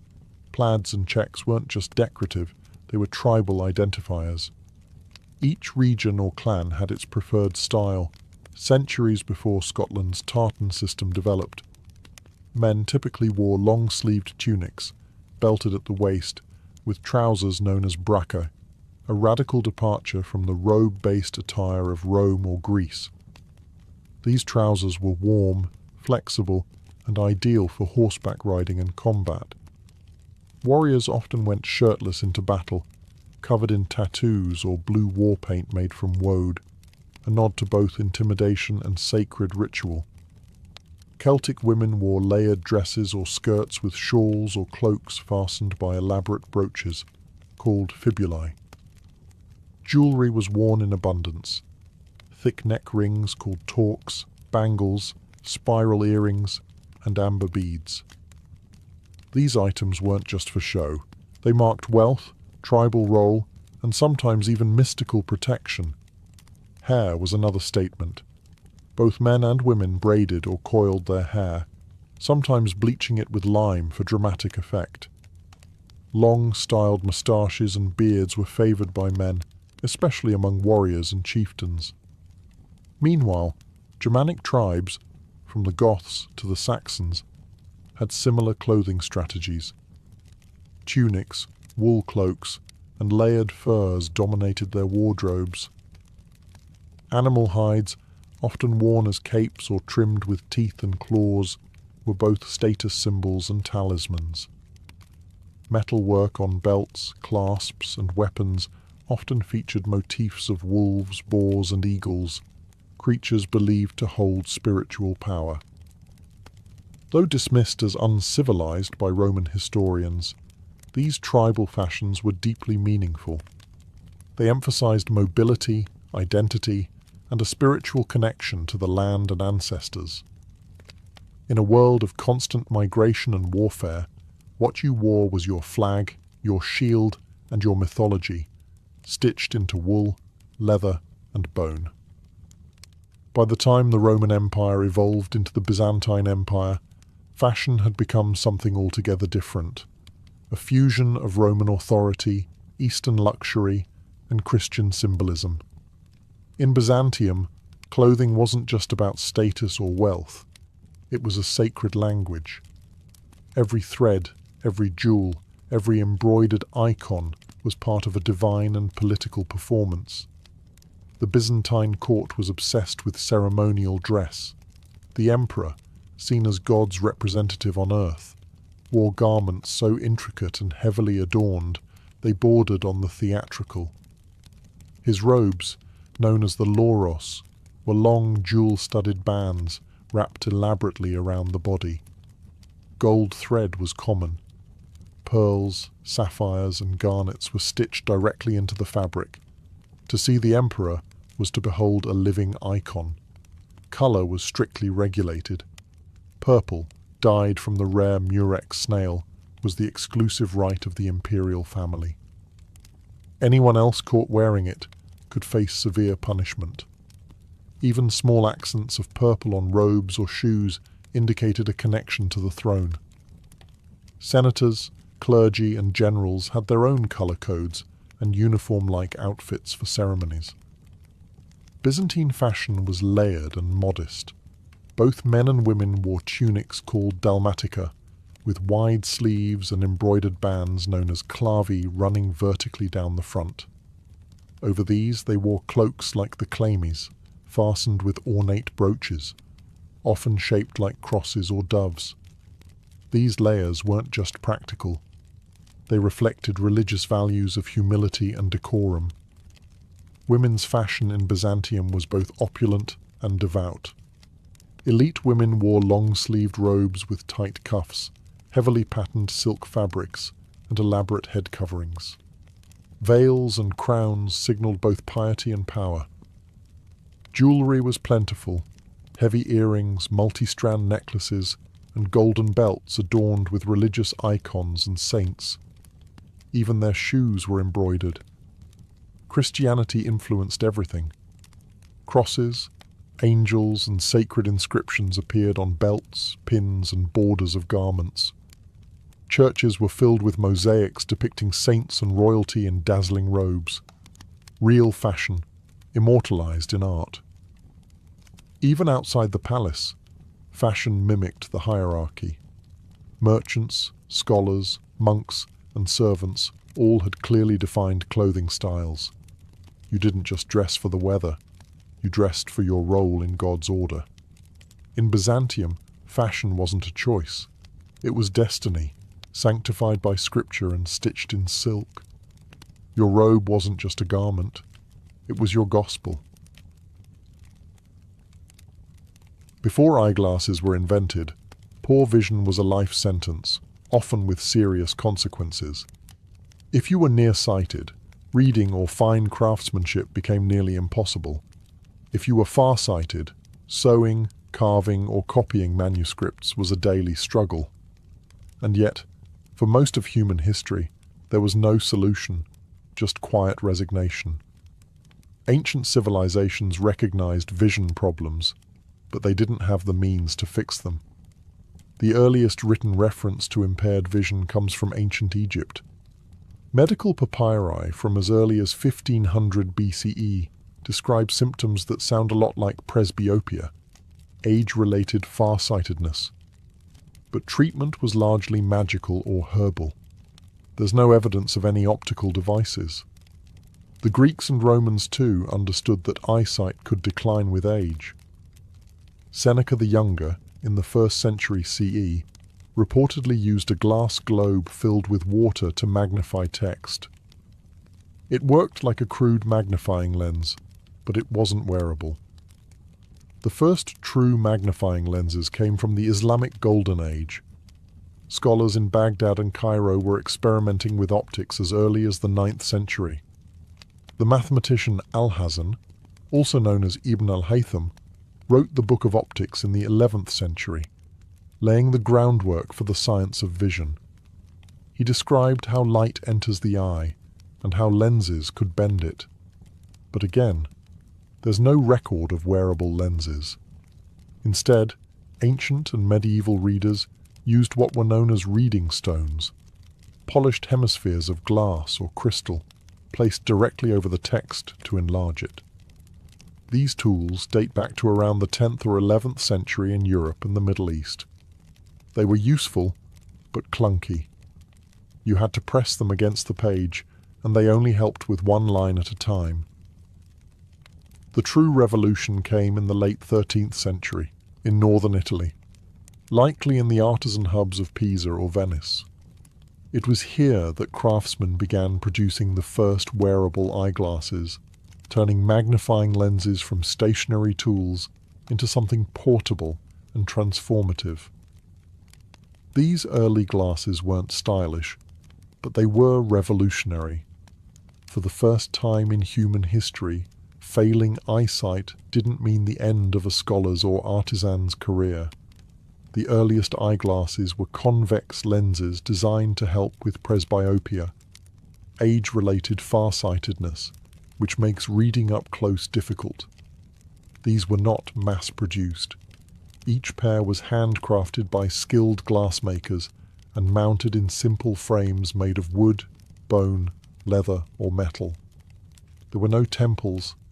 These lenses were balanced on the nose or pinched together, sometimes held by hand. The earliest written reference comes from 1306, when a Dominican friar named Giordano da Pisa famously told his congregation that it is not yet 20 years since there was found the art of making eyeglasses, so that one can read and do fine work. That places the invention somewhere around the 1280s. Venetian glassmakers, already masters of fine crystal, played a key role. Their work in Murano, an island dedicated to glassmaking, led to clearer, more uniform lenses. It wasn't long before eyeglasses became a quiet but vital tool for monks, copyists, and aging scholars. These early spectacles weren't personalized. There were no eye exams. Buyers simply tested out lenses to see which one helped the most. The concept of nearsightedness, myopia, wasn't fully understood yet, so lenses for distance vision wouldn't appear for another few centuries. Still, the cultural impact was enormous. In a society that valued literacy, learning, and religious scholarship, eyeglasses gave older individuals a second life. Monks could continue copying texts. Doctors could read anatomical diagrams. Artists could keep painting intricate details. Aging no longer meant fading into uselessness. The invention spread rapidly across Europe, mostly among clergy and the educated elite. Glasses were expensive, and illiteracy was still widespread, so their use was limited. But word of their utility travelled quickly. By the early 14th century, eyeglasses had reached Germany, France, and England. A simple tool, 2 lenses in a frame, had changed the course of human productivity. For the first time, vision loss was not a final chapter. It was a problem with a solution. As the 14th and 15th centuries rolled on, eyeglasses moved beyond monasteries and into the bustling hands of Europe's growing middle class. The invention of spectacles coincided with the rise of literacy, trade, and urban life. And with it, eyeglasses evolved from obscure scholarly tools to everyday commercial goods, accessible, portable, and increasingly practical. Thanks to the rise of towns and guilds, more people were learning to read, merchants, artisans, and bureaucrats among them. Reading contracts, ledgers, and inventories required good close-up vision. Presbyopia, still the most common visual issue addressed by spectacles, no longer sidelined older professionals. In a world driven by writing and math, eyeglasses became a silent partner in economic expansion. By the 15th century, eyeglasses were being sold by peddlers, apothecaries, and even street vendors. These were rudimentary models, simple convex lenses mounted in wire or horn frames, held in place by pinching the nose or tying cords around the head. They weren't comfortable, but they worked. For many, it was the first time their world came into clear focus in decades. In 1450, Johannes Gutenberg's printing press changed everything. Suddenly, books could be produced by the hundreds, and later by the thousands. As printed material flooded Europe, the demand for eyeglasses surged. Literacy rates crept upward, and with them, the need for vision correction. Glasses became more than a scholarly aid. They became tools for the new information age. Eyeglass manufacturing began to specialize. In Nuremberg, Germany, spectacle makers formed one of the first dedicated guilds by the late 15th century. Venice and Florence also became centers of lens production, combining advances in glass clarity with craftsmanship in frame making. These early opticians didn't conduct eye exams, but they developed a range of lenses with differing strengths. Buyers would simply try out lenses at market stalls to find one that suited their needs. The role of glasses in social perception also began to shift. At first, spectacles were a symbol of learning and age. Paintings from the Renaissance often depicted saints, scholars, or apostles in eyeglasses, an emblem of wisdom and spiritual focus. But as the middle class embraced them, glasses also became a sign of literacy, professionalism, and commercial savvy.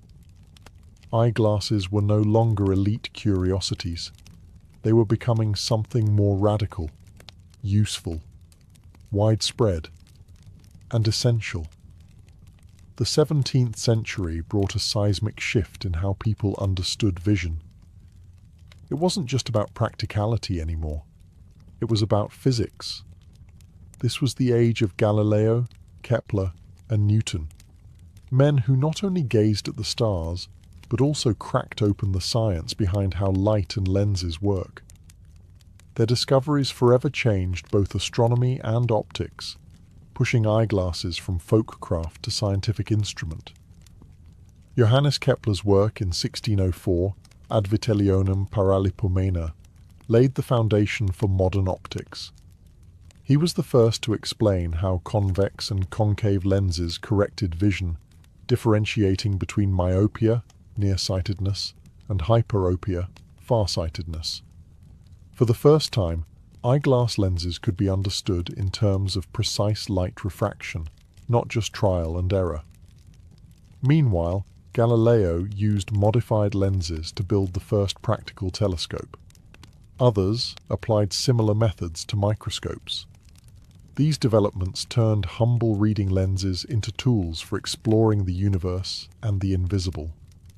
The same glass that helped someone read a book was now helping humans read the stars and the cell. This new understanding of optics influenced eyeglass makers. With growing knowledge about focal lengths and lens curvature, opticians began crafting more precise corrective lenses. The profession started to professionalize. Spectacle makers in London, Paris, and Amsterdam began referring to themselves as opticians, a term rooted in science, not just trade. Eyeglass frames also saw subtle improvements. While many were still clunky and nose-pinched, some began to include leather nose pads, riveted hinges, or short handles known as temples, early attempts to anchor glasses more securely. In China, eyeglasses with looped silk cords tied around the ears were already in use, and Europeans slowly adopted similar innovations. Another major leap, concave lenses for nearsightedness became more common. Previously, most glasses only helped far-sighted individuals, but as understanding of vision disorders grew, so did the range of corrective options. For the first time, a nearsighted young person could wear glasses to see clearly at a distance, expanding the use of spectacles beyond the elderly and scholarly. By the end of the 1600s, eyeglasses had entered a new era. They weren't just functional, they were evidence of Enlightenment thinking. Grounded in physics, driven by curiosity, and shaped by expanding literacy, eyeglasses stood at the intersection of utility and discovery. From now on, improving eyesight would be a matter of science, not just chance. By the 18th century, eyeglasses had not only become more accessible, they had started to become fashionable. No longer confined to the desks of scholars or the toolkits of tradesmen, spectacles found their way into salons, courts, and coffee houses.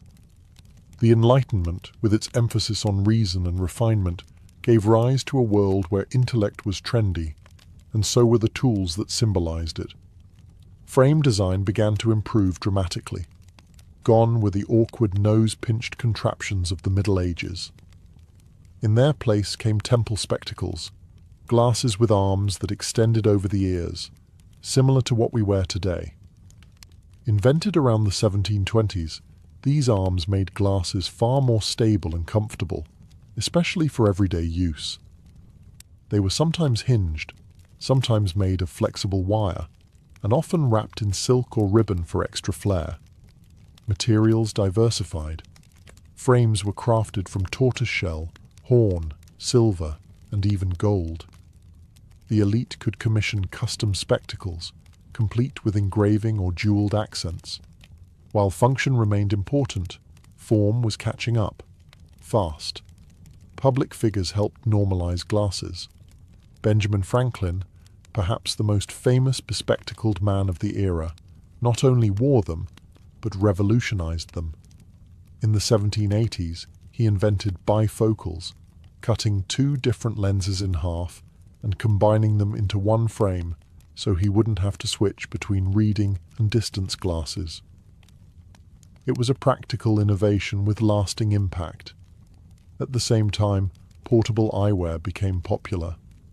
The quizzing glass, a single magnifying lens with a handle, became a fashionable accessory among the upper class, especially in Britain and France. People would wear them on a chain around the neck and use them at social gatherings, less for actual vision correction and more to make a statement of wit, wealth, or curiosity.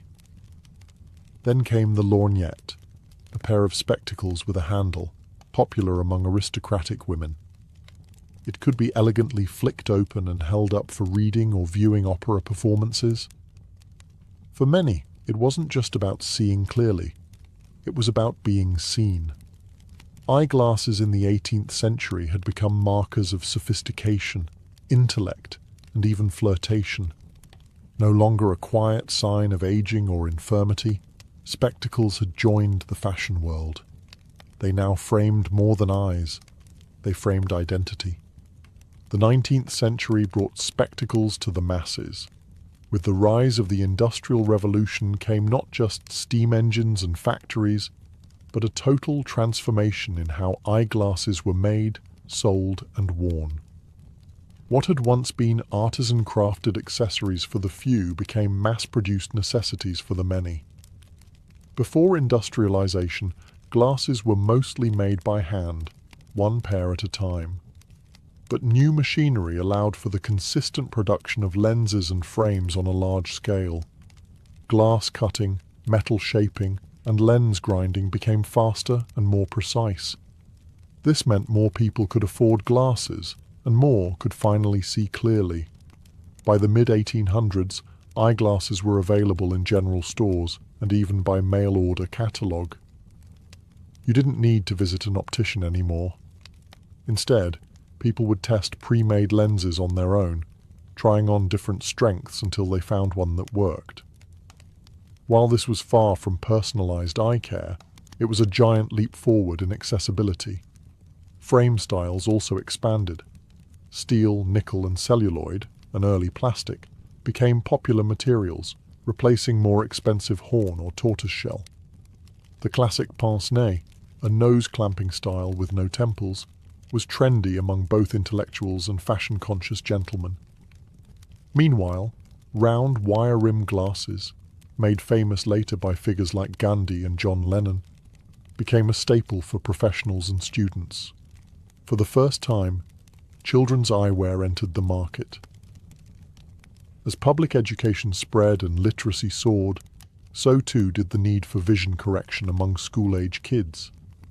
Teachers and parents began recognizing that struggling to read a blackboard or book might not mean laziness. It might just mean nearsightedness.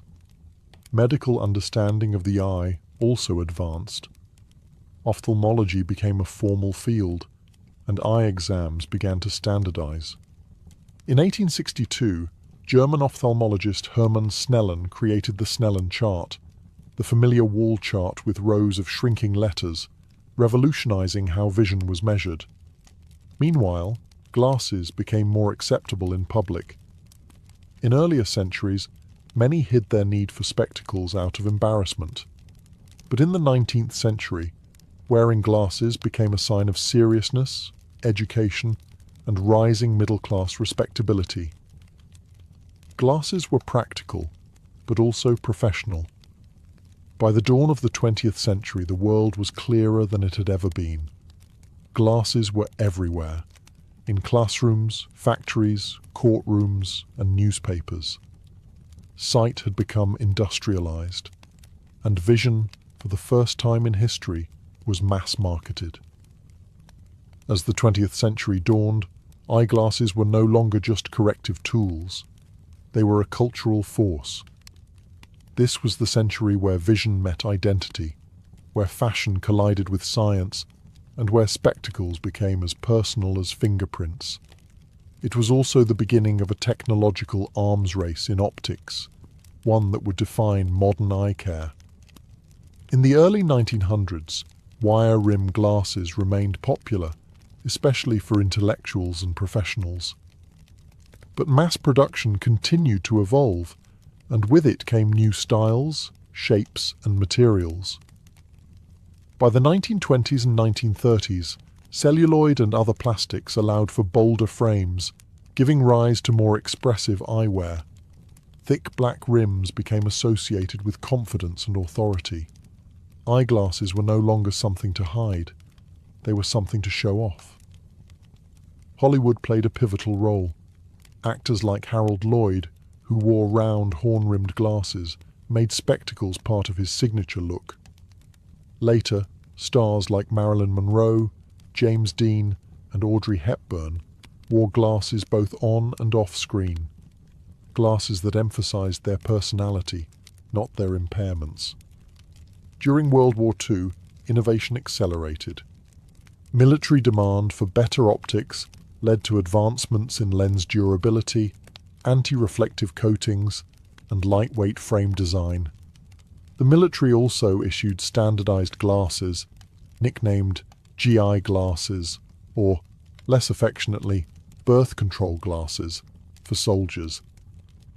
These weren't flattering, but they were durable and accessible. In 1958, a huge leap occurred: the invention of plastic lenses. Lighter and safer than glass, they changed the comfort game entirely. Combined with the development of photochromic lenses, which darken in sunlight, glasses became more versatile for everyday wear.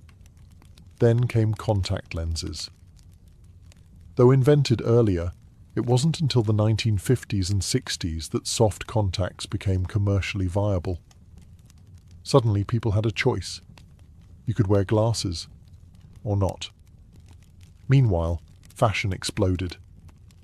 The 1960s saw cat-eye frames and mod-inspired colours. The 70s brought oversized aviators. The 80s were all about big, bold statements. Think Run DMC and Wall Street executives. And by the 90s, minimalist styles returned, with rimless and wireframes ruling boardrooms and universities alike. Eyeglasses were no longer just tools for sight. They were statements of politics, of intellect, of rebellion, of style. Whether you were a beat poet in Greenwich Village or a Silicon Valley coder, your glasses said something about who you were. The 20th century didn't just correct vision, it reframed it. The 21st century brought eyeglasses into a whole new frontier, the digital world. As screens became our constant companions, on our desks, in our pockets, even on our wrists, our eyes began to pay the price. And so, eyewear had to evolve once again. From medical marvel to fashion staple to high-tech necessity, glasses became smarter, lighter, and more personalized than ever before. One of the most significant developments has been the rise of digital lens crafting. Unlike earlier eras where lenses were molded from preset prescriptions, modern glasses are now shaped with computer-guided precision. This allows for customized lenses tailored to your exact eye measurements, head tilt, reading distance, and more. Progressive lenses, which offer a seamless blend between near, middle, and far vision, have improved dramatically, eliminating the dizzying distortions that plagued early designs. Another innovation? Blue light blocking technology. As people began spending 8, 10, or even 12 hours a day staring at screens, reports of digital eye strain skyrocketed. Dry eyes, headaches, blurred vision, these became the new normal. Lens companies responded by developing coatings that filter out high-energy blue light, reducing fatigue and improving sleep for some users. Whether or not the science is conclusive, demand has soared. Frame technology also leapt forward. Ultralight materials like titanium, memory metal, and carbon fiber made glasses more durable and comfortable. Some frames are now so thin and feather-light, wearers forget they're even on. Others integrate flexible hinges, hypoallergenic coatings, and modular designs for personalization. Then came smart glasses. While early attempts like Google Glass had a rocky start, met with both awe and backlash, the concept of augmented eyewear hasn't disappeared. Modern versions now include audio capabilities, camera integration, fitness tracking, and even heads-up displays. Companies continue refining the balance between function and style, hoping to make smart glasses an everyday accessory. Eyewear retail has changed too. Online platforms now let users upload a selfie, try on frames virtually, and receive prescription lenses without ever entering a store. This democratization of access, combined with stylish branding, has turned glasses into a booming e-commerce industry. And let's not forget fashion. From hipster round frames to sleek minimalism to vintage revivals, glasses today are expressions of identity more than ever. In the digital age, glasses don't just help you see, they help you filter, protect, compute, and express exactly who you are.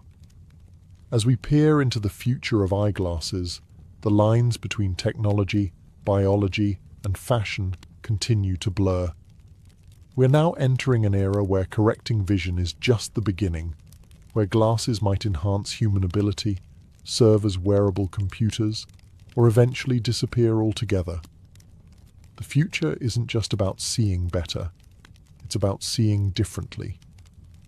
One of the most promising frontiers is smart eyewear. Companies like Meta, Apple, and Amazon are racing to develop glasses that integrate seamlessly with augmented reality, AR. The idea is to overlay digital information, navigation, notifications, translations, even 3D objects, onto your field of view, all without taking out a phone. These devices aim to do what smartphones did for communication, make it instant, invisible, and immersive. At the same time, prescription lenses are getting even more advanced. Some companies are experimenting with adaptive lenses that adjust focal length automatically. No more bifocals, no more switching glasses. With liquid crystal or electrochromic technology, these lenses can respond to your gaze, lighting conditions, or visual needs in real time. Medical technology is also taking bold steps forward. Gene therapies and stem cell treatments for certain types of blindness are showing promise in early trials. Bionic eyes, once a science fiction fantasy, are already in development, with retinal implants and brain-computer interfaces aiming to restore partial vision to the blind. If these technologies mature, eyeglasses might shift from corrective tools to transitional devices, eventually replaced by internal or neural solutions. But the humble eyeglass frame isn't going away just yet. In fact, fashion continues to keep glasses relevant, even as they become more high-tech. Designers are blending tradition with futurism. 3D printed frames, recycled materials, modular designs, and customizable colors are all keeping glasses personal and wearable. Meanwhile, virtual reality headsets, once bulky and awkward, are slimming down, borrowing heavily from optical science to create immersive experiences in sleek, goggle-like form. These too, in a sense, are the spiritual successors of the lens. What started as a monk's reading aid in 13th century Italy has now become a gateway to digital worlds, a medical marvel, and a cultural icon.